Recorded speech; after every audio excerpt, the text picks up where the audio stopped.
Like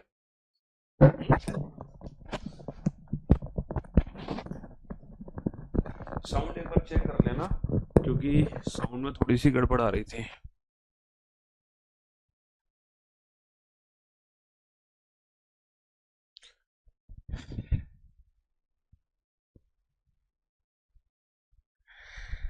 good afternoon, good afternoon, good afternoon, good afternoon, good afternoon, अब very good afternoon to all. क्या हाल है भाई आप लोगों के? बढ़िया, फर्स्ट क्लास, शानदार जानदार, एकदम झकास। कैसे हो भाई आप सभी? हाँ जी, अल्टीमेट मौजी मौज। ये बताइए आप लोगों की। हाँ, कौन कौन बच्चे जुड़े हुए हैं आज हमारे साथ? सौम्या, नीतीश, जीआर, अहमद, शिवम, राहुल, पवन, निधि, गौरव, सबीर, प्रेम, पूजा, नीतू, दिव्या, आलोक, सन्नी, सौरभ, साधना, आकांक्षा, पारुल, मंजिल, गौरव, विष्णु, महेश, मनीष, सुवांश, गौरव, गायत्री, पवन, राहुल, रोहन, दीक्षा, पवन, विशाल, विवेक, गौरी, निधि, आलोक, श्याम, बलवीर, नीरज, नेहा, सौम्या, ठाकुर, आदित्य, रणवीर, गौरी, राम अवतार, गरिमा। अब very good afternoon to all भैया। सारे के सारे बच्चों का स्वागत है इस रीजनिंग स्पेशल धमाकेदार बैच में, क्योंकि आप लोग जानते हैं कि ऐसा धमाका करियरविल एप्लीकेशन पर सिर्फ दूसरी बार हो रहा है। एक तो पिछली बार हुआ था 2000 2022 में, एक धमाका हमने किया था जब हमने अपने बैच की फीस करी थी 599। और एक महा धमाका बेटा अब हुआ है जब आपको बैच की फीस मिली है 599। और जब बैच की फीस 599 होती है तो बच्चों की जो तादाद है ना एक बैच में, वो कम से कम बता रहा हूं मैं, कम से कम 5 से 6 गुना हो जाती है। अगर एक बैच में हमारे 20,000 बच्चे पढ़ते हैं तो उसका 5 गुना कर लो तो 1 लाख बच्चे तो आराम से हो जाते हैं। तो इस बैच में जो नंबर ऑफ कैंडिडेट्स है, नंबर ऑफ स्टूडेंट्स हैं, वो इतनी संख्या में है कि मैं यकीन नहीं कर सकता कि, मतलब आप यकीन नहीं कर सकते, क्योंकि अगर मैं नाम लेना शुरू करूंगा तो शायद अगले 24 घंटे तक मैं नाम ही लेता रहूंगा आप लोगों का। ठीक है जी हाँ।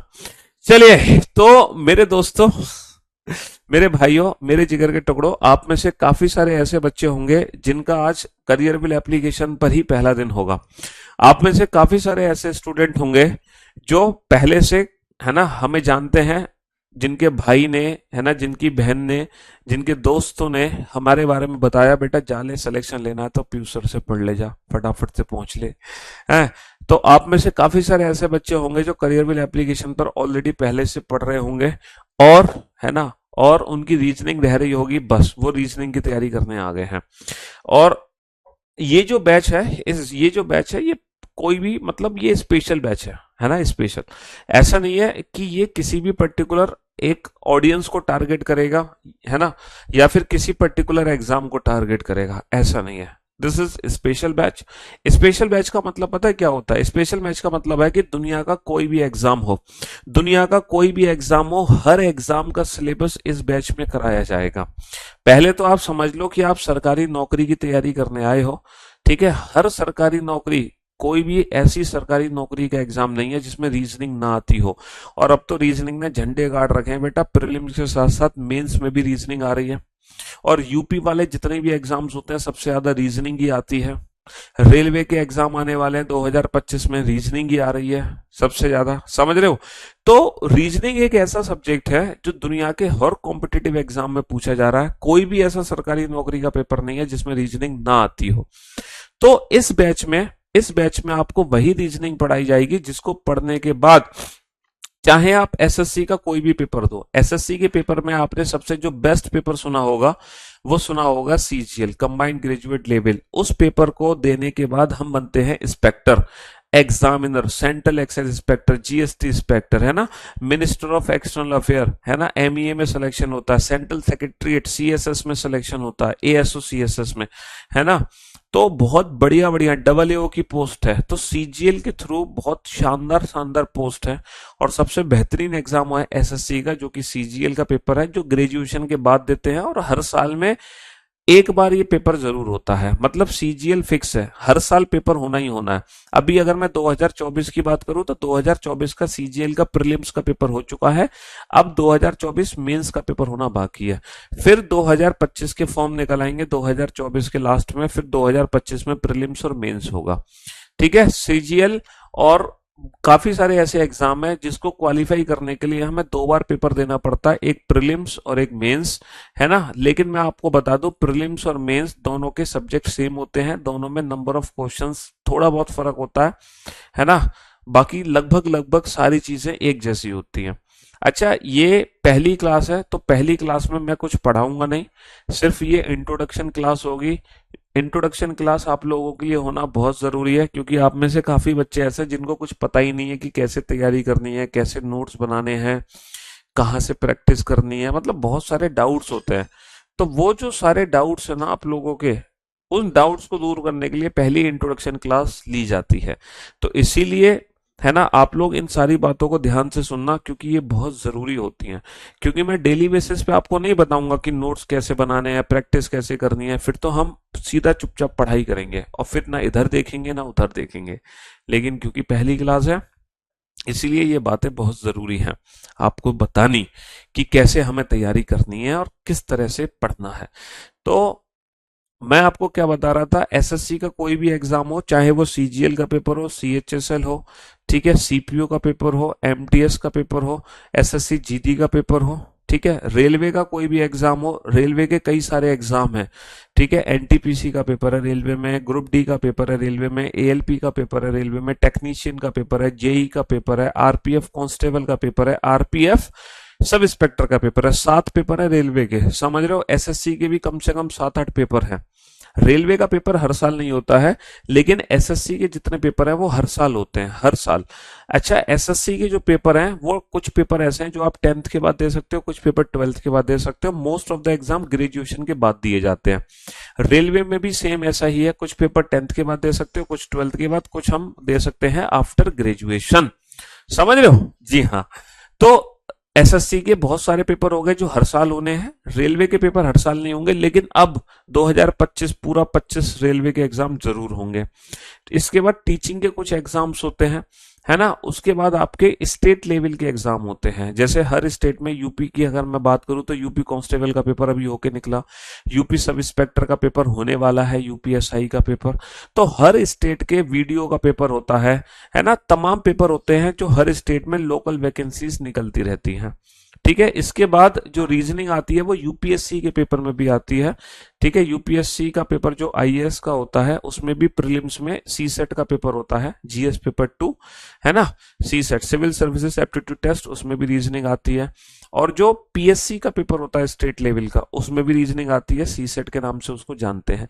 तो इन शॉर्ट मैं बात करना चाहूंगा कि दुनिया का कोई ऐसा सरकारी नौकरी का पेपर नहीं है जहां रीजनिंग ना पूछी जाती हो। तो ये बैच, इस बैच में जब आप रीजनिंग पढ़ोगे तो दुनिया के हर गवर्नमेंट जॉब की तैयारी आपकी सुनिश्चित हो जाएगी।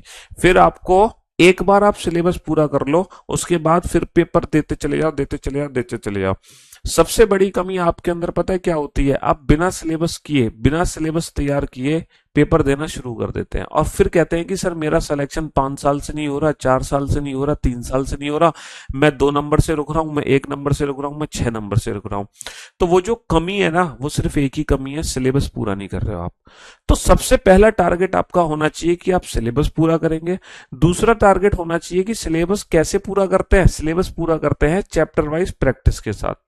देन आफ्टर, उसके बाद आपको क्या करना होता है, मॉक टेस्ट लगाने होते हैं, फिर आपकी सफलता सुनिश्चित होती है। दुनिया की कोई ताकत तुम्हें सिलेक्शन लेने से नहीं रोक सकती। अगर आप प्रॉपर एक स्टडी वे से तैयारी करते हो, एक स्मार्ट अप्रोच फॉलो करते हो, तो सिलेक्शन होने से कोई नहीं रोक सकता। एक्चुअली दिक्कत यही होती है, हमारी स्मार्ट अप्रोच नहीं होती। हम क्या करते हैं, बैच ले लेते हैं, 1 महीने पढ़ते हैं, छोड़ देते हैं, मॉक टेस्ट लगाना शुरू कर देते हैं, वो भी बीच में छोड़ देते हैं, फिर ओरिजिनल पेपर देने लगते हैं और फिर सिलेक्शन होता नहीं है। तो इसीलिए ये गलती आप लोग बिल्कुल भी नहीं करेंगे। और ये गलतियां करने में ना 3-4-5 साल कब निकल जाती है हमें एहसास ही नहीं होता, एहसास ही नहीं होता। इसीलिए आप सिंसियरली बेटा 6 महीने 1 साल आंख बंद करके कोई पेपर के बारे में सोचो मत। 6 महीने 1 साल सिंसियरली हर सब्जेक्ट का सिलेबस तैयार करो। जैसे 4 सब्जेक्ट है, रीजनिंग, मैथ, इंग्लिश, जीएस, चारों सब्जेक्ट का पहले सिलेबस तैयार करो। आपको एक एक टॉपिक पता होना चाहिए कि हाँ रीजनिंग में सर इतने टॉपिक हैं, और हर टॉपिक की टॉपिक वाइज प्रैक्टिस आपकी होनी चाहिए बेहतरीन। उसके बाद आप मॉक टेस्ट लगाओ अगले 2-3 महीने लगातार। फिर आप जो भी एग्जाम दे रहे हो उसको टारगेट करते हुए मॉक टेस्ट लगाओ। फिर देखो आपका सिलेक्शन होने से रुक जाए, कभी नहीं रुक सकता। तो ये अप्रोच आपकी होनी चाहिए, ठीक है। चलिए साहब, तो आप लोगों को पता है कि ये जितने भी बैचेस हैं, है ना, बहुत डिस्काउंटेड फीस में आ चुके हैं। सिर्फ और सिर्फ, है ना, 999 जो फीस थी, अब वो फीस हो गई है मात्र 599 रुपए। मात्र 599 रुपए में आप कोई भी बैच परचेस कर सकते हैं। है, गगन सर की फीस 599 नहीं है? क्यों भाई? कोई भी बैच आप मात्र 599 रुपए में परचेस कर सकते हैं करियरवेल एप्लीकेशन पर, ठीक है। हाँ जी, और ये जो 4 बैच है ना, यही सफलता सुनिश्चित आपकी करते हैं। जब चारों सब्जेक्ट को तैयार करोगे तो सफलता डेफिनेटली आपको मिलेगी। मैं अपने बैच के बारे में कुछ खास बात आपको बता दूं कि मेरे बैच की खास बातें क्या रहेंगी। पहली, नंबर एक खास बात क्या है कि जो हमारा बैच है वो एक स्पेशल बैच है। स्पेशल बैच का मतलब होता है ना, जो कि दुनिया के हर एग्जाम को कवर करेगा। ऑल कॉम्पिटिटिव एग्जाम्स, है ना, इस बैच के अंदर कवर किए जाएंगे, चाहे वो एसएससी का पेपर हो, चाहे वो रेलवे का कोई पेपर हो, समझ रहे हो, चाहे पुलिस का कोई पेपर हो, ठीक है, चाहे कोई स्टेट लेवल का एग्जाम हो, चाहे कोई टीचिंग का पेपर हो, चाहे वो बैंक का पेपर हो, चाहे वो यूपीएससी का पेपर हो, ठीक है, चाहे वो पीएससी का पेपर हो। दुनिया के हर कॉम्पिटिटिव एग्जाम को ये स्पेशल बैच कवर करेगा। ये सिलेबस आपको सफलता सुनिश्चित कराएगा हर कॉम्पिटिटिव एग्जाम्स में, ठीक है। नंबर 1 खास बात इस बैच की। नंबर दो खास बात यह है कि ये जो बैच है ये लाइव प्लस वीओडी बैच है। कहने का मतलब यह है कि आप लोग अपना सिलेबस लाइव क्लासेस के जरिए भी कंप्लीट कर सकते हैं। ये जो अभी लाइव क्लास चल रही है, आप रेगुलर बेसिस पे 2:30 बजे लाइव आइए, और लाइव आकर अपना सिलेबस कंप्लीट करो। अगर आप 2:30 बजे लाइव नहीं आ पाते हैं तो आप किसी भी टाइम कोई एक पर्टिकुलर टाइम फिक्स कर लो। जैसे सर मैं तो शाम को 8 बजे फ्री होता हूं, तो आप शाम को 8 बजे आके इस क्लास को देखो, तो आपको बिल्कुल लाइव क्लास की ही फीलिंग आएगी। लेकिन वो कंसिस्टेंसी आपकी होनी चाहिए, वो रेगुलरिटी आपके अंदर होनी चाहिए। ऐसा नहीं 4 दिन देखिए 8 बजे, 5 दिन देखिए 9 बजे, 6वें दिन गायब हो गए, ये मत करना। लाइव क्लास से अगर आप सिलेबस करना चाहते हो और लाइव नहीं आ पा रहे हो तो किसी भी एक पर्टिकुलर टाइम को फिक्स कर लो। तो वो फिक्स है तो फिक्स है, 8 तो फिर 8 बजे ही देखनी है। ये मत सोचना कि सर ये तो लाइव क्लास मैं कभी भी देख सकता हूं पूरे दिन में, 8 की जगह 8:30 पे देख लूंगा तो क्या फर्क पड़ जाएगा? फर्क पड़ जाएगा, बहुत फर्क पड़ जाएगा, क्योंकि जो आपका शेड्यूल है ना वो बिगड़ जाएगा। अगर आप रैंडम तरीके से पढ़ रहे हो, इसका मतलब आप कुछ ठीक नहीं कर रहे हो अपने साथ।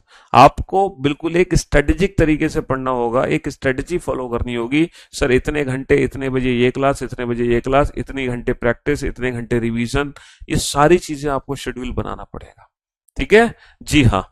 तो रेगुलरिटी, कंसिस्टेंसी होना बहुत जरूरी है। अगर वो कंसिस्टेंसी नहीं है तो फिर कहानी खराब होनी तय है, बिल्कुल तय है। बेटा हम पिछले कई सालों से रेगुलर सुबह शाम खाना खा रहे हैं ना, है ना। आप पिछले 20 साल से, पिछले 15 साल से, पिछले 30 सालों से खाना खा रहे हो, है ना। जो 30 साल के वो 30 साल से खा रहे हैं, जो 25 के हैं 25 से खा रहे हैं, जो 20 के हैं वो 20 से खा रहे हैं। क्या ऐसा हुआ है कि आप बीच में 4 दिन खाना बंद कर दो? क्योंकि सर पिछले 20 साल से तो खा ही रहे हो, 4 दिन नहीं खाओगे लगातार तो क्या फर्क पड़ जाएगा? जरा छोड़ के देखना 4 दिन खाना, पता चल जाएगा आपको क्या फर्क पड़ने वाला है। तो वही बात मैं आपको समझाने वाला हूं कि कंसिस्टेंसी होना बहुत जरूरी है, विदाउट एनी ब्रेक नहीं लगना चाहिए। अगर एक बार ब्रेक लग गया तो सब गुड़ गोबर हो जाएगा, सब खत्म, बेकार। मतलब ये समझ लो मेहनत ही बेकार है, इससे बढ़िया मेहनत करो ही ना। अगर सोचा है, तैयारी करनी है, तो एक डेडिकेशन आपके अंदर, एक आग लगनी चाहिए, बस आग। अब इसके बाद ना मेरे घर में कोई शादी हो मुझे फर्क नहीं पड़ता, कोई त्योहार हो मुझे फर्क नहीं पड़ता, कुछ हो, बस मैं तो सिलेक्शन लेके मानूंगा। और ये आग सिर्फ ज्यादा दिन नहीं जलानी है, सिर्फ 1-1.5 साल की बात है बस। उसके बाद जिंदगी चैन में बीतेगी बेटा। फिर साल में एक दिन नहीं, साल में हर दिन दिवाली आएगी, हर दिन, समझ रहे हो? हाँ जी, सोचो फिर आपके माँ बाप के लिए साल में एक दिन नहीं, साल में हर रोज दिवाली मनेगी अगर आपने सिलेक्शन पा लिया अच्छी जगह तो इसलिए वो आग सिर्फ आपको 6 महीने साल भर जलानी है, और उसके बाद जिंदगी भर मौज ही मौज। तो इसीलिए वो रेगुलरिटी होना बहुत जरूरी है। तो ये लाइव बैच होगा हमारा, आप लाइव कंप्लीट करो या किसी भी पर्टिकुलर टाइम कंप्लीट कर सकते हो इस क्लास को। अच्छा, दूसरी चीज ये है दूसरी चीज ये है, आप इस क्लास को कितनी भी बार देख सकते हो। ऐसा नहीं कि आप इस क्लास को एक ही बार देख पाओगे, आप कितनी भी बार आप इस लाइव क्लास को बाद में देख सकते हो। तो सिलेबस कंप्लीट करने में लगते हैं हमें 6 महीने। 6 महीने में हम सिलेबस कंप्लीट कर पाएंगे, उससे पहले हम कभी नहीं कर सकते। तो 6 महीने में आपका सिलेबस कंप्लीट होगा, है ना, 6 महीने हमें लगेंगे। लेकिन जैसे मान लो कुछ बच्चों का पेपर 2 महीने बाद है, उनको 2 महीने में ही सिलेबस कंप्लीट करना है, 3 महीने में सिलेबस कंप्लीट करना है, तो वो वीओडी से अपना सिलेबस कंप्लीट कर सकते हैं। तो ये रिकॉर्डेड बैच आपको दिया जा रहा है, जो अभी मेरा 2 महीने पहले एक बैच कंप्लीट हुआ है ना, 2 महीने पहले मेरा एक बैच कंप्लीट हुआ था, है ना, 2 महीने पहले का बैच है। तो वो जो 2 महीने का पहले का बैच है, जो मेरा 2 महीने पहले कंप्लीट हुआ है, उसकी सारी रिकॉर्डेड क्लासेस आपको दी जा रही हैं। आप अपना सिलेबस वीओडी में क्लासेस देखकर भी कंप्लीट कर सकते हैं। लेकिन आपके पास इतना फ्री टाइम नहीं होना चाहिए कि तुम वीओडी से भी पढ़ के आ रहे हो, लाइव में भी पढ़ रहे हो कि सर मैं तो जल्दी जल्दी आंसर दूंगा सर, ताकि मेरा नाम ले सके, लाखों बच्चों की भीड़ में मेरा भी नाम आएगा, कितना मजा आ जाएगा। ये गलती मत कर देना। लाखों बच्चों की भीड़ में नाम लेने के चक्कर में तुम वीओडी से भी पढ़ रहे हो, लाइव में भी पढ़ रहे हो। अबे इतना फालतू समय नहीं है हमारे पास। रीजनिंग आपको सिर्फ एक बार पढ़नी है, सिर्फ एक बार। अच्छा, दूसरी चीज एक और है, जब आप एक बार सिलेबस कंप्लीट कर लोगे, जब आप एक बार सिलेबस कंप्लीट कर लोगे, तो सिर्फ एक ही बार सिलेबस कंप्लीट करना है आपको, सिर्फ एक ही बार। मेरा जो बैच है बेटा वो हर महीने आता है, हर महीने में आता है सिर्फ एक बैच। अच्छा, एक और बात है, सिर्फ मैं एक महीने में एक ही बैच लाता हूं। तो आपको सिलेबस सिर्फ एक बार कंप्लीट करना है। ऐसा नहीं है कि अगले महीने में बैच लाऊंगा फिर से आप उसमें एडमिशन लोगे, अगले 6 महीने बाद बैच लाऊंगा फिर से एडमिशन लोगे, अगले 1 साल बाद लाऊंगा, ना ना ना ना ना ना, ये गलती बिल्कुल नहीं करनी है कि आप हर बार एडमिशन। क्योंकि ये जो एक बार सिलेबस कंप्लीट कर लोगे, तो ये जितने भी, अब जब तक आप एलिजिबल हो गवर्नमेंट एग्जाम्स के लिए, जब तक आप सरकारी नौकरी की तैयारी करो, तब तक ये सिलेबस आपके काम आएगा। थोड़ी बहुत जो अपडेशन होती है ना हर साल, जैसे न्यू क्वेश्चंस आ जाते हैं, कुछ कुछ जो नए क्वेश्चंस आते हैं, तो उसके लिए जो हमारा यूट्यूब चैनल है रीजनिंग बाय पीयूष वार्स ने, एक हमारा छोटा सा यूट्यूब चैनल है रीजनिंग बाय पीयूष वार्स ने, ये एक छोटा सा यूट्यूब चैनल है। और इस यूट्यूब चैनल की खास बात आप जानते हैं, ये यूट्यूब के इतिहास में पहला ऐसा चैनल है जिसमें, रीजनिंग का पहला इंडिविजुअल ऐसा चैनल है जिसमें 10 लाख से ज्यादा सब्सक्राइबर है ना। ये छोटा सा चैनल है, पहला ऐसा चैनल है जिसके 10 लाख से ज्यादा सब्सक्राइबर हैं। तो जो भी नए क्वेश्चंस होते हैं ना हर साल, जो भी न्यू क्वेश्चंस होते हैं, वो नए क्वेश्चंस बेटा हम यहाँ पे कराते रहते हैं सॉल्व। तो आप लोग सिलेबस कंप्लीट करने के बाद हमारे यूट्यूब चैनल से जुड़े रहेंगे, तो आपको वो अपडेशन टाइम टू टाइम मिलती रहेगी। बट उस 2-4 क्वेश्चन के अपडेशन के लिए ऐसा नहीं कि आपको अगली साल फिर से बैच खरीदना है, बैच नहीं खरीदना है आपको अगली साल, ठीक है। ये तो बेवकूफ बनाने वाली बात है। मैं अगले 6 महीने बाद आऊंगा, इस बार मैं लेकर आ रहा हूं बिल्कुल नया, जो मैंने पिछली बार पढ़ाया वो सब भूल जाओ, अब पढ़ेंगे नए तरीके से। तो ये तो बेवकूफ बनाने वाली बात है ना। तो हर बार हर महीने बैच आएगा, इट डजंट मीन कि आपको हर बार हर महीने वो बैच परचेस करना है। इसीलिए अगर आप वीओडी से भी सिलेबस कंप्लीट करते हो तो भी आपको बिल्कुल भी दिक्कत नहीं आने वाली है। ये भी बिल्कुल अप टू डेट है, ये भी बिल्कुल अप टू डेट है। फर्क सिर्फ इतना है कि इस अप टू डेट में 2024 एग्जाम, जैसे अब मेंस का पेपर होगा सीजीएल 2024 का, तो अगर सीजीएल 2024 मेंस में कुछ नए क्वेश्चंस आएंगे वो मैं इसमें ऐड कर दूंगा। यहां पर सीजीएल 24 के मेंस के क्वेश्चन नहीं ऐड हो पाएंगे क्योंकि इसमें 23 तक की अपडेशन है। बस इतना फर्क है। लेकिन ऐसा नहीं कि पेपर बदल जाता है, पेपर कुछ नहीं बदलता है, 1 या 2 क्वेश्चन में हेरा फेरी होती है बस, इसके अलावा कोई हेरा फेरी नहीं होती है। ठीक है जी। अच्छा, जब आप क्लास अटेंड कर रहे होगे चाहे लाइव से या वीओडी से, तो जो मैं पढ़ा रहा हूँ ना वो एज इट इज आपको नोट सेक्शन में पीडीएफ दी जाएंगी। वो पीडीएफ्स आपको रेगुलर बेसिस पे मिलती हैं, जिसको हम बोलते हैं क्लास पीएनजी। जिसको हम क्या बोलते हैं? जिसको हम बोलते हैं क्लास पीएनजी। तो ये रेगुलर क्लास पीएनजी, जैसे ही क्लास खत्म होगी उसके 1-2 घंटे बाद वो नोट सेक्शन में क्लास पीएनजी अपडेट हो जाएगी। और आपको वीओडी की भी क्लास पीएनजी मिलेंगी। जैसे आप वीओडी की, मान लो वीओडी की कोई क्लास कर रहे हो, डायरेक्शन डिस्टेंस की क्लास कर रहे हो, क्लास नंबर मान लो 40, तो 40 नंबर क्लास की आप पीएनजी भी ले सकते हो। ऐसा नहीं कि वीओडी सिर्फ रिकॉर्डेड वीडियोस है, ये भी विद क्लास पीएनजी है, ये भी विद क्लास पीएनजी वर्ड का मतलब है क्लास पीडीएफ। जो मैं लिखाता हूं ना वो सब पीडीएफ की फॉर्म में तुरंत की तुरंत डेली बेसिस पे अपडेट होता रहता है। समझ रहे हो? तो अब हमें सिलेबस किस तरीके से कंप्लीट करना है, या तो लाइव से करना है या वीओडी से करना है। लाइव से भी दो तरीके हैं करने के, या तो लाइव लाइव आकर पढ़ो या लाइव की क्लास को बाद में किसी पर्टिकुलर टाइम पे फिक्स कर लो। ठीक है। उसके बाद रिवीजन के लिए हमें क्या मिलती है, क्लास पीएनजी मिलती है। उसके बाद पहली तो आपको वीडियो मिल गई, उसके बाद रिवीजन के लिए आपको क्या मिलती है, पहले आपको वीडियो मिल गई, उसके बाद रिवीजन के लिए आपको क्या मिलती है, फॉर रिवीजन, रिवीजन के लिए आपको क्लास पीएनजी मिलती है, क्लास पीएनजी। ठीक है। इसके बाद प्रैक्टिस के लिए आपको क्या मिलेंगे, प्रैक्टिस के लिए आपको प्रैक्टिस सेट्स मिलेंगे, प्रैक्टिस सेट्स मिलेंगे नोट सेक्शन में, जो नोट सेक्शन है ना वहां पे प्रैक्टिस सेट्स मिलेंगे आपको। तीसरी चीज, तो जैसे कोई भी चैप्टर जब मैं कंप्लीट करवाऊंगा, जैसे मैंने मान लो कोई भी पहला चैप्टर पढ़ाया, तो आपके पढ़ने का तरीका क्या होगा, पहले तो आप बेटा अपने शॉर्ट नोट्स बनाओगे। जब आप मुझसे पढ़ोगे तो पढ़ते समय ना आपको शॉर्ट नोट्स बनाने हैं, आपको कंप्लीट नोट्स नहीं बनाने। ऐसा नहीं कि जो जो शब्द मैं बोल रहा हूँ वो सब आपको लिखना है। अगर आप चाहते हैं कि आप कंप्लीट नोट्स बनाना चाहते हैं, आपको पूरे के पूरे नोट्स चाहिए है ना, बिना नोट्स के काम नहीं चलेगा, तो मैं आपको बताऊं कंप्लीट नोट्स के लिए एक वर्ल्ड फेमस किताब है ना, कंप्लीट नोट्स के लिए एक वर्ल्ड फेमस किताब है, ये रही। ठीक है। अगर आप चाहते हो जो बातें मैं क्लास में बोल रहा हूं वो बातें एज इट इज आपको लिखी हुई मिल जाए, सब कुछ लिखा हुआ मिल जाए with short tricks and approaches, हर चीज शब्द बाई शब्द लिखा हुआ हो किताब की फॉर्म में, तो वो एक वर्ल्ड फेमस किताब है ये वाली। ठीक है। रीजनिंग बाई पीयूष वार्ष्णेय, जो Hindi medium reasoning English medium है, ये 2021 में किताब बनाई गई थी, उसके बाद 2022 में अपडेट हुई, फिर ये 2023 में भी अपडेट हुई, फिर 2024 में ये अपडेट नहीं हुई है। अब ये जो अपडेट होगी वो सीधा 2025 में जाकर होगी। कहने का मतलब है अभी अक्टूबर 2024 चल रहा है, यानी कि अभी आपके पास 3-4-5 महीने का समय है ना। तो आप इस किताब को ले सकते हो, और आपको अगर ये किताब की 6 महीने बाद जरूरत है तो 6 महीने बाद आप 2025 एडिशन ले सकते हैं। अगर आप 6 महीने बाद चाह रहे हो, अभी चाह रहे हो तो आप ले सकते हो, ये भी अप टू डेट रहेगी आपके, है ना। इसमें 2023 तक के सारे एग्जाम्स के हिसाब से हर चीज अप टू डेट है।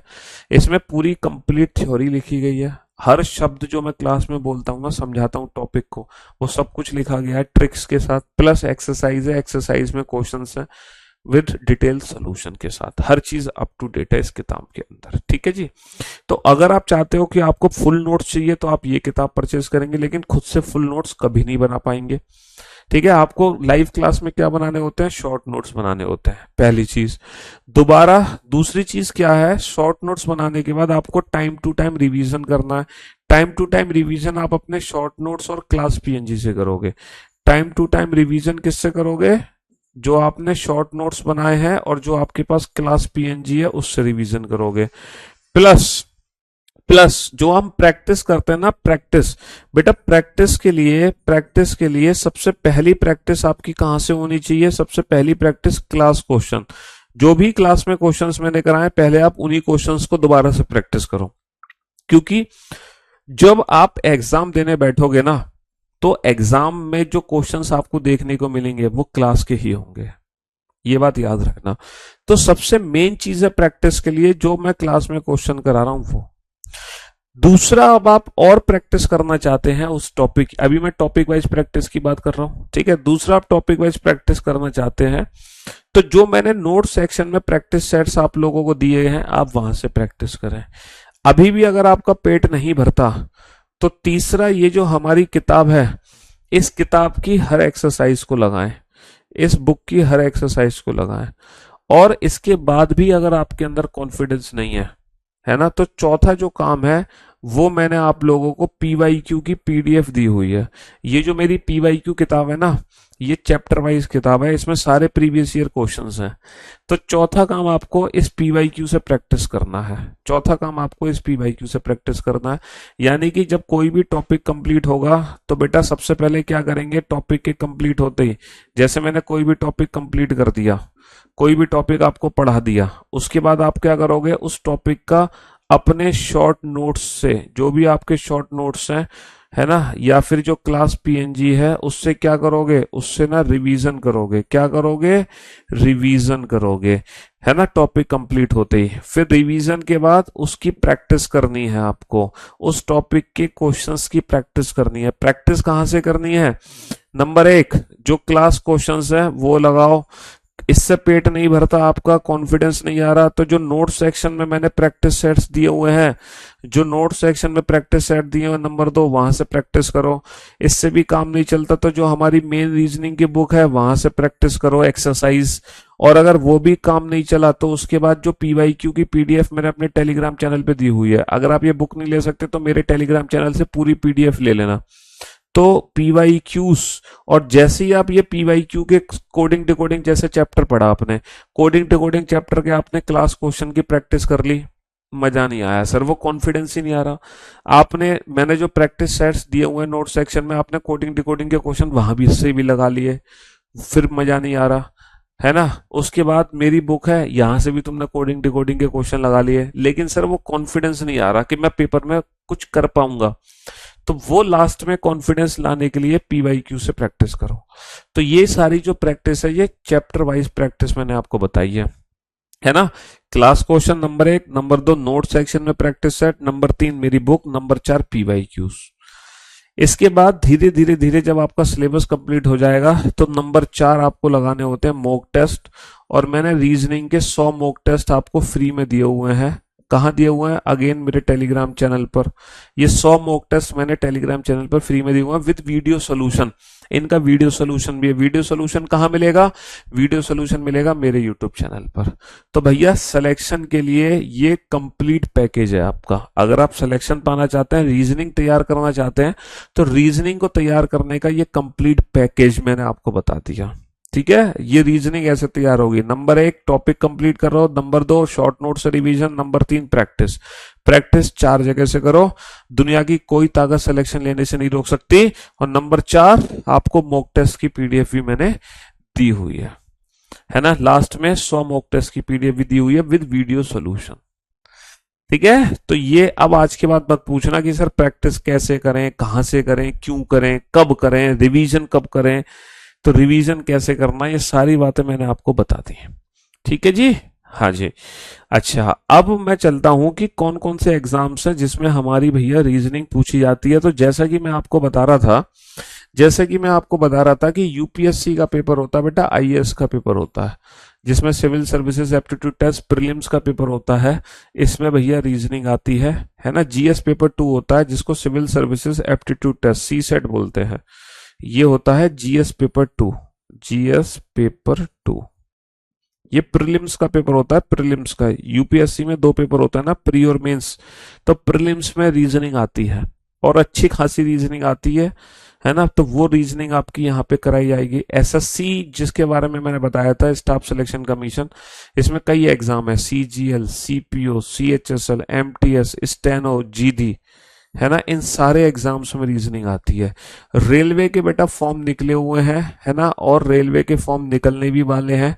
और काफी सारे एग्जाम है, एनटीपीसी हो गया, एएलपी हो गया, ग्रुप डी हो गया, इसके बाद टेक्नीशियन हो गया, इसके बाद जेई का पेपर हो गया, है ना, इसके बाद आरपीएफ कांस्टेबल हो गया और आरपीएफ सब इंस्पेक्टर हो गया। ये 7 पेपर होते हैं रेलवे के। इन 7 पेपर में रीजनिंग आ रही है दबा के। टीचिंग का केवीएस का पेपर होता है, इसमें रीजनिंग आ रही है। डिफेंस का एफकेट का पेपर होता है, इसमें रीजनिंग आ रही है। स्टेट लेवल एग्जाम होते हैं, PSC public service commission, UPPSC का पेपर, एमपीपीएससी का पेपर, है ना, राजस्थान पब्लिक सर्विस कमीशन का पेपर, उसमें वही प्रीलिम्स का पेपर होता है, सी सेट का, उसमें रीजनिंग आती है।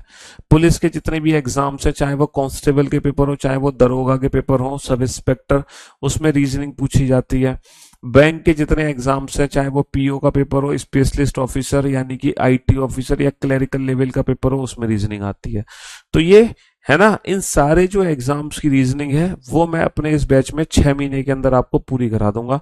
बस उसके बाद दुनिया का कोई पेपर दो, हर क्वेश्चन तुम्हारे लिए चुटकियों में होगा बस। लेकिन तरीका यही होगा, अगर इस तरीके से तैयारी करोगे तो तरीका ये होना चाहिए, 6 महीने ये डेडिकेशन चाहिए मेरे को। ठीक है, हाँ जी। अब मैं बात करता हूँ सिलेबस की। तो चाहे कोई भी एग्जाम हो एक्सेप्ट बैंकिंग, देखो बैंकिंग एग्जाम को छोड़कर, बैंकिंग एग्जाम को छोड़कर, बैंकिंग एग्जाम को छोड़कर दुनिया का कोई भी एग्जाम हो, बैंकिंग एग्जाम को छोड़कर, बैंकिंग एग्जाम को छोड़कर दुनिया का कोई भी पेपर हो, अगर आप उस एग्जाम की रीजनिंग पढ़ना चाह रहे हैं तो आपको ये 46 चैप्टर तैयार करने हैं बैंकिंग एग्जाम को। बेटा मेरी जो लिंक्स है ना, मैं अभी आपको बताऊंगा मेरी सारी लिंक्स कहाँ मिलने वाली हैं।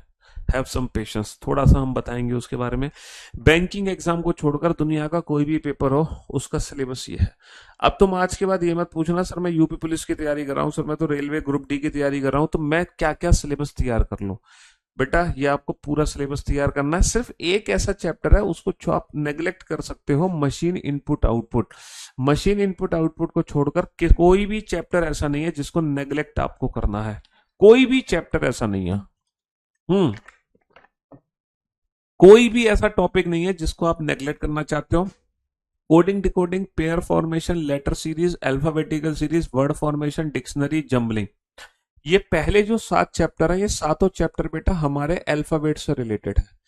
अल्फाबेट, अल्फाबेट बोले तो अंग्रेजी वर्णमाला, अल्फाबेट बोले तो अंग्रेजी वर्णमाला। बेटा आपको बाइलिंगुअल पढ़ाएंगे इंग्लिश और हिंदी मीडियम दोनों में, और सबसे ज्यादा क्वेश्चन बेटा यहीं से आते हैं।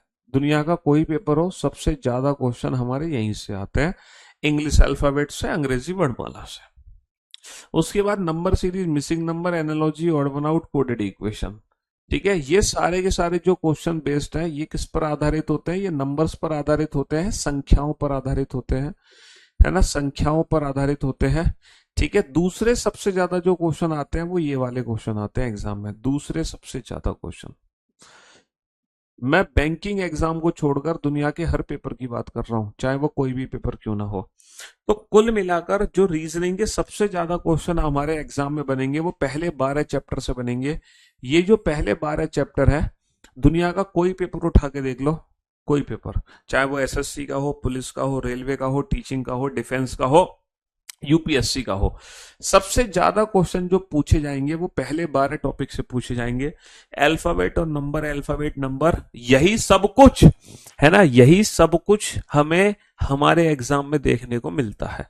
समझ रहे हो, बैंकिंग की मैं बात करूंगा, हैव सम पेशेंस। फिर डाइस जो चैप्टर है अधिकतर हमारे एग्जाम से पूछा जाता है। देखो क्यूब एंड क्यूबॉइड जो चैप्टर है, इस चैप्टर के क्वेश्चन कभी कभी आ जाते हैं, कभी कभी नहीं आते। कुछ ऐसे टॉपिक हैं रीजनिंग में जिससे हर बार क्वेश्चन नहीं आता, जैसे इनसे तो हर बार क्वेश्चन आता है, लगभग डाइस से भी बेटा हर बार क्वेश्चन आता है, लेकिन क्यूब एंड क्यूबॉइड से हर बार क्वेश्चन नहीं आता। काउंटिंग फिगर से क्वेश्चन हर बार आता है, काउंटिंग फिगर से जो क्वेश्चन है वो हर बार पूछा जाता है। ब्लड रिलेशन से क्वेश्चन हर बार आता है। कैलेंडर से क्वेश्चन बेटा हर बार नहीं आता, क्लॉक से क्वेश्चन हर बार नहीं आता, डायरेक्शन से पिछले 2 साल से क्वेश्चन नहीं आ रहा, वरना डायरेक्शन भी हर बार पूछते हैं। सिलॉक्स का क्वेश्चन हर बार आता है, रैंकिंग का क्वेश्चन अब हर बार पूछा जा रहा है। और जब से रीजनिंग बेटा मेंस में आई है, जब से रीजनिंग मेंस में आई है, तब से सीटिंग अरेंजमेंट और पजल के क्वेश्चन भी हमारे हर बार पूछे जा रहे हैं, हर बार। ठीक है, वेन डायग्राम का क्वेश्चन हर बार आता है। रीजनिंग जब से मेंस में आई है तब से इनइक्वलिटी के क्वेश्चंस भी हर बार आ रहे हैं। और ये हमारे एनालिटिकल रीजनिंग के क्वेश्चंस हैं, एनालिटिकल रीजनिंग है। और ये जो एनालिटिकल रीजनिंग है ना, यहां से भी ना 2-4 क्वेश्चन हमारे बन जा रहे हैं, एनालिटिकल रीजनिंग से भी 2-4 क्वेश्चन हमारे अब बन जा रहे हैं। बट ये ऑप्शनल है, आ भी गए आ भी गए, नहीं आए तो नहीं आए। ठीक है, डेटा सफिशिएंसी का क्वेश्चन अब हर बार हमारे एग्जाम में आ रहा है, वर्ड बेस्ड प्रॉब्लम हर बार आ रहा है, मैट्रिक्स का क्वेश्चन अब हमारे एग्जाम में आना बंद हो चुका है। ठीक है, तो 2 टॉपिक हमने नेग्लेक्ट कर दिए, एक तो मशीन इनपुट आउटपुट और एक हमने मैट्रिक्स, क्योंकि ये भी टॉपिक अब खत्म सा हो गया है। ठीक है, हाँ जी, वैसे है बहुत इजी सा टॉपिक, छोटा सा टॉपिक। नॉन वर्बल तो बेटा 100% हर बार आनी ही आनी है ना। नॉन वर्बल के बेटा 4 से 6 क्वेश्चन कंफर्म है, दुनिया का कोई एग्जाम उठा लो, 4 से 6 क्वेश्चन इन टॉपिक से रिलेटेड आने ही आने हैं। तो ये था बेटा आपके एग्जाम का सिलेबस इंट्रोडक्शन। जो भी आप एग्जाम की तैयारी कर रहे हैं उसका सिलेबस इंट्रोडक्शन मैंने आपको दिया कि किस तरीके से हमें सिलेबस तैयार करना होगा, किससे ज्यादा क्वेश्चन आते हैं, कौन से ऐसा टॉपिक है जो कम पूछे जा रहे हैं, और कौन से टॉपिक से हर बार क्वेश्चन आ रहा है। ये सारी चीजें मैंने डिस्कस कर ली। है ना। अब मैं आपको बताता हूँ बैंकिंग वाले बच्चों की कहानी क्या है। देखो बैंकिंग वाले बच्चों को ना पूरी रीजनिंग नहीं पढ़नी है। बैंकिंग वाले बच्चे जाएंगे वीओडी सेक्शन में, और वीओडी से बैंकिंग वाले बच्चे ना वीओडी से ये 19 चैप्टर पढ़ लेंगे बस। बैंकिंग वाले बच्चे वीओडी में जाकर ये 19 चैप्टर पढ़ लेंगे, उनकी कहानी खत्म होने वाली है। उसके अलावा एक सिंगल टॉपिक नहीं है जो बैंकिंग में आ जाए, एक सिंगल चैप्टर। एग्जैक्टली बैंकिंग में ना दो चार चैप्टर ही है जिनसे सबसे ज्यादा क्वेश्चन आते हैं। एक तो सीटिंग अरेंजमेंट, बैंकिंग के नाम पे देखो एग्जाम में क्या आता है, सीटिंग अरेंजमेंट, पजल। आपको पता है अगर मैं इन दोनों टॉपिक की बात करूं तो 15 से लेके 25 तक क्वेश्चन आते हैं सीटिंग अरेंजमेंट और पजल के।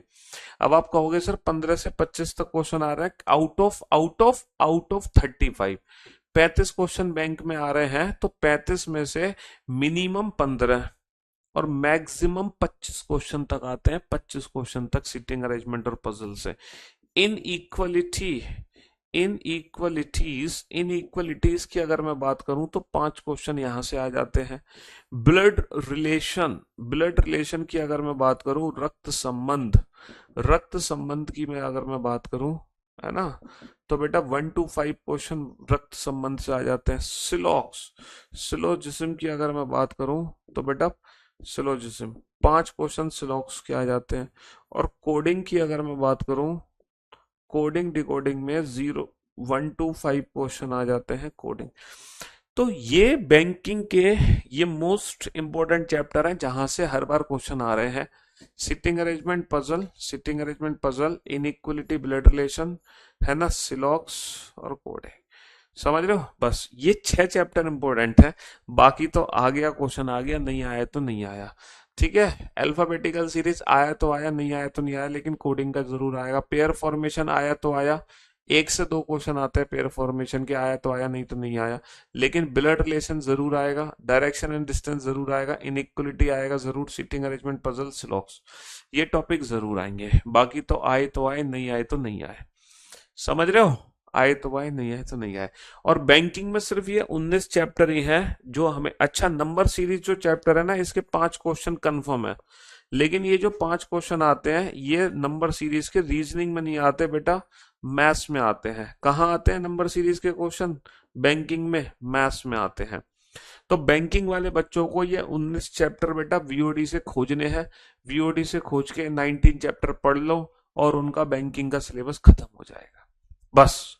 और वो रेगुलर प्रैक्टिस करनी है बैंकिंग की, सिटिंग अरेंजमेंट, पजल और सिलॉक्स की, बस बात खत्म। बाकी रेगुलर प्रैक्टिस इन तीनों चैप्टर के अलावा किसी और चैप्टर में जरूरत नहीं है। रेगुलर सिटिंग अरेंजमेंट, पजल और syllogism, this is all about banking. ठीक है जी। लेकिन अगर आप बैंकिंग के अलावा बाकी एग्जाम्स को सोच रहे हैं, बाकी एग्जाम्स को टारगेट कर रहे हैं, तो भैया पूरा का पूरा सिलेबस आपको ये कंप्लीट करना पड़ेगा।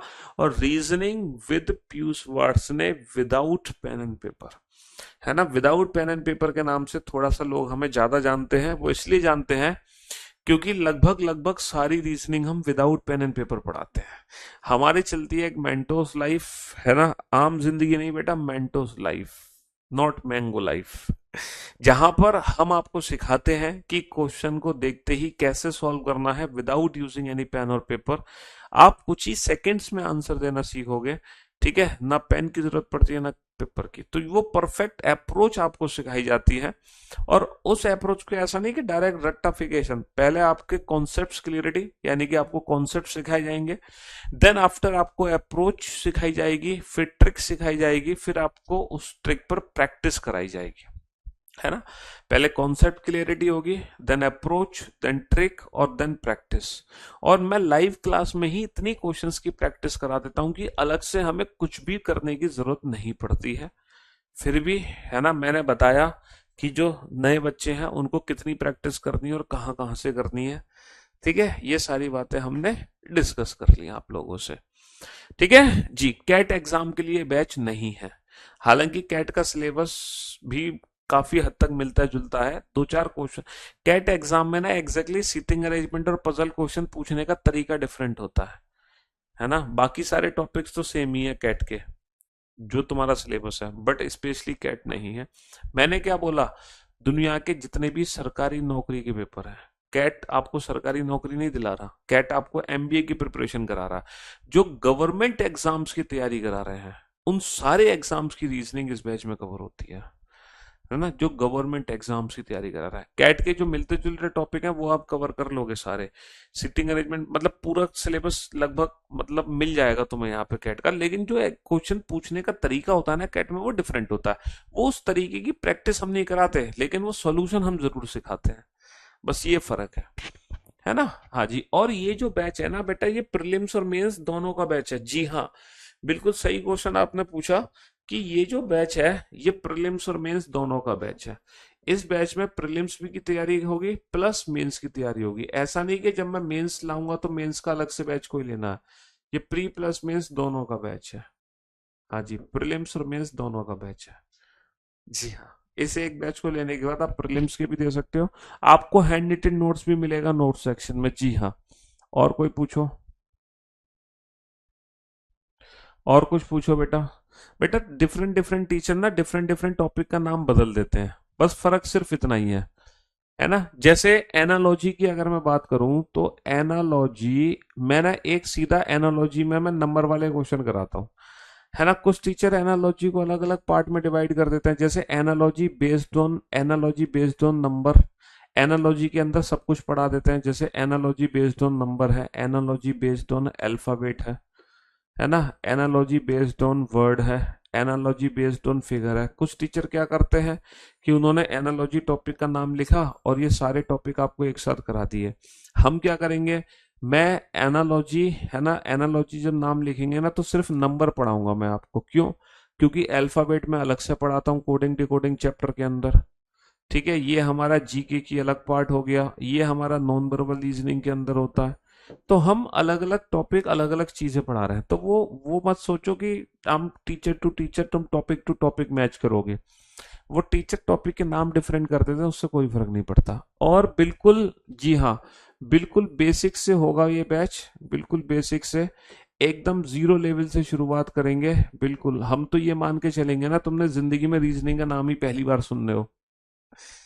बिल्कुल स्टेनो के लिए भी होगा, क्यों नहीं स्टेनो के लिए भी होगा। स्टेनो के लिए होगा, 100% स्टेनो के लिए क्यों नहीं होगा। बच्चे वैलिडिटी को लेके ज्यादा परेशान है, मैं वो कंफर्मेशन आपको कल करूंगा। वैलिडिटी की कंफर्मेशन मैं आपको कल करूंगा, आज कोई भी कमिटमेंट आपको वैलिडिटी को लेकर मैं नहीं करने वाला। ठीक है, क्योंकि मैं अपनी टीम से एक बार डिस्कस कर लूं वैलिडिटी को लेकर। हम्म। वीओडी में सारा क्लास नोट्स मिल जाएगा आपको। और कोई डाउट पूछना है पूछो। वीओडी बैच कैसे देखें, आप वीओडी में जाकर सारी क्लासेस देख सकते हो एक एक करके। लेकिन हाँ, वीओडी में जब आप क्लासेस देखोगे तो एक एक करके देखना। ऐसा नहीं कि रैंडम अपनी मर्जी से कोई भी चूज कर रहे हो। हाँ, अगर आप रैंडम चूज कर रहे हो तो जैसे कोई भी टॉपिक आप शुरू कर रहे हो, जैसे आपने सिलॉक्स टॉपिक स्टार्ट किया वीओडी में देखना, तो मैं आप लोगों को एक सजेशन जरूर दूंगा कि जब भी आप कोई टॉपिक शुरू करेंगे तो हमेशा उस टॉपिक की फर्स्ट क्लास जरूर देखेंगे, पहली क्लास। ऐसा नहीं कि आप डायरेक्ट बेटा डायरेक्ट आप थर्ड क्लास पे जंप कर जाओ, सर मैं तो पहले से जानता हूं तो मुझे तो बस ओवरव्यू ओवरव्यू लेना है। ये काम कभी मत करना प्लीज, वरना आप मेरा भी नाम खराब करोगे और अपना खुद का नाम खराब करोगे। किसी भी टॉपिक को आप वीओडी से पढ़ रहे हो तो वीओडी से आप रैंडम कोई भी चैप्टर उठाओगे ना तो उस चैप्टर की पहली क्लास से ही है ना सारी क्लासेस देखना शुरू करना। पहले पहली, फिर दूसरी, फिर तीसरी, फिर चौथी, मतलब बीच में गैप मत करना, रैंडम मत उठाना। और बताओ और क्या डाउट है। वीओडी क्लास पीएनजी भी अवेलेबल होंगी आपको, डेफिनेटली अवेलेबल होंगी। अगर अभी शो नहीं हो रही होंगी तो शो हो जाएंगी आप। हाँ जी। रीजनिंग पहली बार पढ़ोगे और आखिरी बार पढ़ोगे, ये मेरी गारंटी है। उसके बाद दोबारा कभी पढ़ने की जरूरत नहीं पड़ेगी। और रीजनिंग सब्जेक्ट देखो, जो बाकी देखो मैं अपने तारीफ तो खुद नहीं करूंगा, आपकी जानकारी में जो भी हो आपके आसपास माहौल में बच्चे तैयारी कर रहे होंगे, बस आप उनसे मेरे बारे में पूछ लेना। जो बच्चे ऑलरेडी सेलेक्ट हो चुके हैं, आपके भाई बंधु रिश्तेदार नातेदार, उनसे पूछना, वो आपको सारी बातें बताएंगे। हाँ जी। और जितना कहेंगे देखो, टीचर पे आपको ब्लाइंड ट्रस्ट करना पड़ेगा, ब्लाइंड ट्रस्ट। जो कहेंगे बस उसके अलावा कुछ नहीं करना है आपको। आपकी रीजनिंग थोड़ा नहीं, बिल्कुल खत्म सिंह क्यों ना हो, अगर आपका नाम भी खत्म सिंह है तो आपको सूबेदार हम बनाएंगे। चिंता मत करो। और कोई, क्योंकि ये सिर्फ और सिर्फ एक इंट्रोडक्शन क्लास है ना। This is only introduction class. आज कुछ भी तैयारी तैयारी बेटा कल से होगी। हाँ जी। और बताओ बेटा। हाँ, अपने अपने चैनल की लिंक्स के बारे में आपको बता दूं, चैनल की लिंक्स के बारे में बच्चे बात कर रहे हैं। तो बेटा आप लोग ना यूट्यूब चैनल पे जाना, आप लोग यूट्यूब खोलना और यूट्यूब पर डालना, है ना। यूट्यूब पे डालना हमारा नाम। क्या नाम डालोगे हमारा? क्या नाम है हमारा भाई? अरे ये रहा, हाँ। यूट्यूब पर आप लिखोगे पीयूष सर, सिर्फ पीयूष सर लिख दो, बाकी और कुछ लिखने की जरूरत नहीं है, बाकी सब एआई जस्टिफाई कर देगा। तो सबसे पहला जो चैनल खुलेगा वो हमारा खुलेगा, रीजनिंग बाय पीयूष वार्ष्णेय, जिसपे 1 मिलियन सब्सक्राइबर्स हैं। पहला ऐसा रीजनिंग का यूट्यूब चैनल है जिसके 1 मिलियन से ज्यादा सब्सक्राइबर हुए हैं। इसके अलावा कोई भी यूट्यूब पर रीजनिंग का इंडिविजुअल चैनल नहीं है जिसके 10 लाख से ज्यादा सब्सक्रिप्शन है। ये आप लोगों के प्यार का नतीजा है ना, थोड़ी सी हमारी मेहनत, ज्यादातर आपका प्यार। तो तो जब आप इस चैनल को खोलोगे, समझ रहे हो। तो इस चैनल को खोलने के बाद बेटा यहाँ पे ना पीयूष वार्ष्णेय फैकल्टी मोर, और यहाँ पे ना एंड 7 लिंक्स, यहाँ पे 7 लिंक दी गई हैं, आप इन लिंक्स पे क्लिक करना। तो जब आप इन लिंक्स पे क्लिक करोगे तो आपको ये सारी लिंक्स मिलेंगी। मेरे टेलीग्राम चैनल की लिंक मिल जाएगी, मेरे व्हाट्सअप चैनल की लिंक आपको मिल जाएगी, मेरे इंस्टाग्राम चैनल की लिंक आपको मिल जाएगी, मेरे फेसबुक चैनल की लिंक आपको मिल जाएगी, मेरे ट्विटर की लिंक आपको मिल जाएंगी, और जो बुक्स हैं हमारी रीजनिंग की, उन बुक्स की लिंक्स भी आपको मिल जाएंगी। तो हाँ जी, ये सारी की सारी लिंक्स आपको कहाँ मिलने वाली हैं? जब हमारे यूट्यूब चैनल को आप खोलोगे, रीजनिंग बाय पीयूष वार्ष्णेय, तो यहाँ पर ही, है ना, होम पेज पर ही लिखा होगा, है ना, 7 मोर लिंक्स, और इन लिंक्स पे क्लिक करके ये सारी लिंक्स आप लोगों को मिल जाएंगी।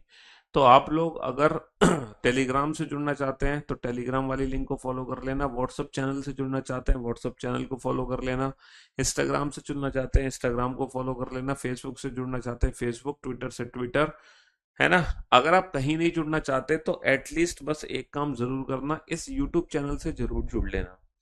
क्योंकि कोई भी अपडेशन के लिए, कोई भी किसी भी प्रकार की अपडेशन के लिए, है ना, हैंडलिंग एक सोशल मीडिया टीचर का आपके पास होना जरूरी है, ताकि कोई टीचर अपडेट दे रहा है तो वो अपडेशन आपके पास पहुंच सके।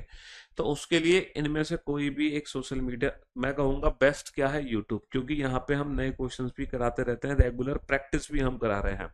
अभी रेलवे की प्रैक्टिस सीरीज हमने कल से शुरू करी है, पीवाईक्यू की प्रैक्टिस सीरीज हम ऑलरेडी यहाँ पे करा ही रहे हैं। तो कम से कम इस यूट्यूब चैनल से आप लोग जरूर जुड़ेंगे, ठीक है, ताकि कोई भी अपडेशन हो आपको टाइम टू टाइम मिल सके, टाइम टू टाइम आपके पास पहुंच सके। सीजीएल वालों के लिए क्या बताएं, बताओ। वैलिडिटी, देखो वैलिडिटी बताएंगे, वैलिडिटी के बारे में मैं कुछ नहीं कहना चाहता। वैलिडिटी तो कंफर्मेशन मैं करूंगा, उसके बाद ही आपको वैलिडिटी के बारे में बताऊंगा, ठीक है। अगर कोई डाउट हो, अब बच्चा कह रहा है कि सर अगर कोई डाउट आया तो डाउट कैसे पूछेंगे ये बताओ।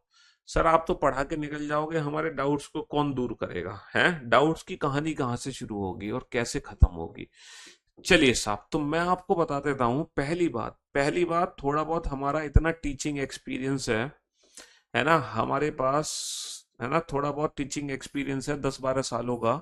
और है ना, कई लाख बच्चे हमने पढ़ाए होंगे अब तक, कई लाखों बच्चे हमने पढ़ा दिए हैं, समझ रहे हो, कई, है ना, लाखों बच्चे पढ़ाए हैं, सिलेक्शन दिलाए हैं। तो इतना टीचिंग एक्सपीरियंस हमारे पास है कि जब हम चीजों को पढ़ा रहे होंगे तो हो सकता है पढ़ाते समय आपको कोई डाउट आ जाए, लेकिन अगर आप थोड़ा सा पेशेंस रखोगे ना, 15 मिनट, 20 मिनट या आधे घंटे, तो वो आधे घंटे के अंदर आपका डाउट खुद ही दूर हो जाएगा। हो सकता है मैंने कुछ आपको कंसेप्ट सिखाया, आपका डाउट क्रिएट हो जाए, बस आपको क्या करना है, थोड़ा सा ना पेशेंस रखना है, क्योंकि अगले आधे घंटे में वो डेफिनेटली आपका डाउट खुद ही दूर हो जाएगा। क्योंकि हमें पता है कि उस चीज को पढ़ाना कैसे और कितनी बार उसको रिपीट करना है। अच्छा, कोई भी नया क्वेश्चन है, कोई भी खतरनाक क्वेश्चन है जो पहली बार में हमें समझ नहीं आता, तो मुझे पता है कि किसी भी कॉन्सेप्ट को हमें कितनी बार रिपीट करना है। कोई कॉन्सेप्ट है हम एक बार पढ़ाते हैं, किसी को 2 बार, किसी को 3 बार, किसी को 4 बार, और किसी किसी कॉन्सेप्ट को तो हम मल्टीपल टाइम्स पढ़ाते रहते हैं, क्योंकि हमें पता है इस कॉन्सेप्ट में डाउट आएगा तो वो दूर हो जाएगा अपने आप। तो कोई भी कॉन्सेप्ट कितनी बार पढ़ाना है वो सारी बातें टीचर को पता है, ये थोड़ा बहुत उसका एक्सपीरियंस होता है। लेकिन अगर इस सब चीजों के बावजूद भी आपको डाउट आ रहा है, तो तो अगर इस सब चीज के बावजूद भी आपको डाउट आ रहा है तो लाइव क्लास में जो आप लोगों के कमेंट्स चलते हैं, आप लोगों के जो कमेंट्स होते हैं उन कमेंट्स को देखकर पढ़कर हमें पता चल जाता है कि क्या चीजें आप और बेहतर तरीके से हमसे पूछना चाह रहे हैं। तो आपके कमेंट्स हमें मदद करते हैं, है ना, और बेहतर करने में। ठीक है। हाँ जी।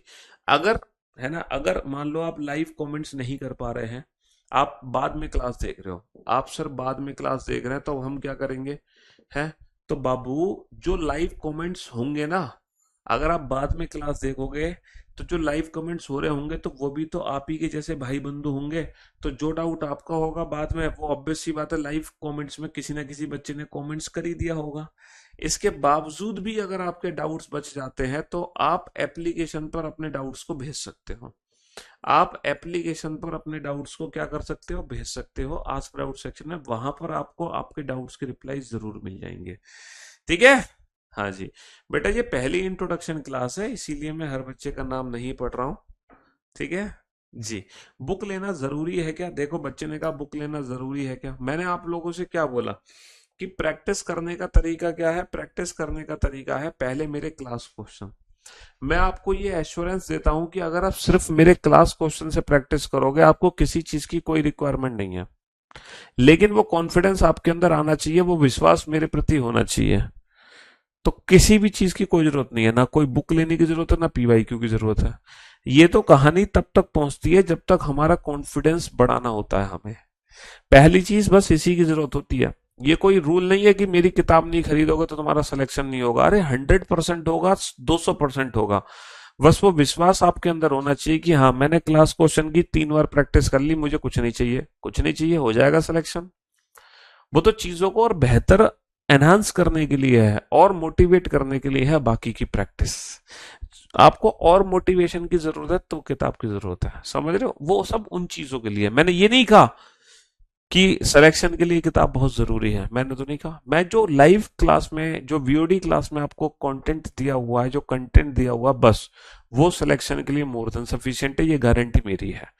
वैलिडिटी का जो डाउट आ रहा है आप लोगों का, वैलिडिटी वैलिडिटी वैलिडिटी, बेटा ये डाउट मैं कल ही दूर करूंगा, इसके बारे में मैं अभी कुछ नहीं कह सकता। लाओ मैं अभी वैलिडिटी, एक सेकेंड में पूछ लेता हूं। अगर हमारी टेक्निकल टीम अभी रिप्लाई कर देती है तो मैं आपको जरूर वैलिडिटी के बारे में बताता हूं कि क्या करना है।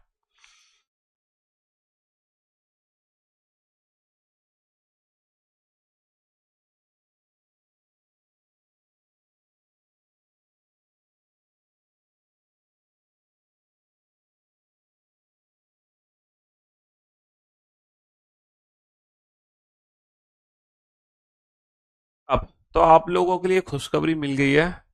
ये खुशखबरी आप लोगों को दी जाती है, इस बैच की वैलिडिटी, ये जो बैच है इस बैच की वैलिडिटी 2 इयर्स दे देते हैं आपको। चलिए साहब, तो जितने भी आपके भाई बंधु दोस्त हैं उन सबको बता दो ये बैच की वैलिडिटी 2 साल हो गई, अभी तक 1 साल थी ना, 2 साल कर दिया आपके लिए। और बताओ, है ना। और कल, कल बेटा इस बैच का लास्ट डे है, कल इस बैच का लास्ट डे है। तो जिस बच्चे को ये बैच परचेस करना है, जिस भाई बंधु को बुक करना है, तो उस बच्चे को जरूर बता देना कल इस बैच में लास्ट हो जाएगा, फिर तुम 599 में एडमिशन नहीं ले पाओगे।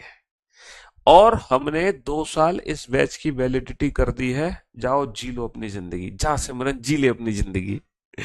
ठीक है। चलिए, तो बैच की वैलिडिटी 2 साल कर दी। बता दो जितने भी आपके भाई बंधु दोस्त यार हैं सबको बता दो कि 2 साल वैलिडिटी हो गई, मौज लो। चलिए, तो मैं उम्मीद करता हूं आपके सारे जो बेसिक क्वेश्चंस होंगे, सारे जो बेसिक डाउट्स होंगे वो दूर हो गए होंगे। और कल से अब हम चुपचाप से अच्छे से दिल लगा के मेहनत से तैयारी शुरू करेंगे। ठीक है, लेके प्रभु का नाम, जय श्री राम। तो बस आज, तो बस आज की कहानी हम यहीं समाप्त करते हैं। तो कल ठीक 2:30 बजे हम मुलाकात करेंगे। 2:30 बजे नहीं आ पाते तो बाकी आप किसी और टाइमिंग को फिक्स कर लेना। ठीक है। चलिए, तो love you guys, love you all, goodbye, thank you so much, शुक्रिया, तहे दिल से धन्यवाद। भाई ये तो आप लोगों का प्यार है, आप लोगों ने इतना प्यार दिखाया तो हमने वैलिडिटी कर दी 2 साल, कर दी भैया वैलिडिटी 2 साल, कर दी वैलिडिटी 2 साल। तो जितने भी आपके भाई बंधु सबको बता दो कि 2 साल वैलिडिटी हो गई पीयूष सर के बैच की। ठीक है। हाँ, आज से बेटा 2 साल तक ये बैच चलेगा आपके पॉकेट में। ठीक है। चलिए, love you guys, love you all, goodbye. कल से बेटा वही पहला चैप्टर हम शुरू करते हैं, अल्फाबेट। अल्फाबेट से किसी भी नए टॉपिक की शुरुआत अल्फाबेट से ही होती है।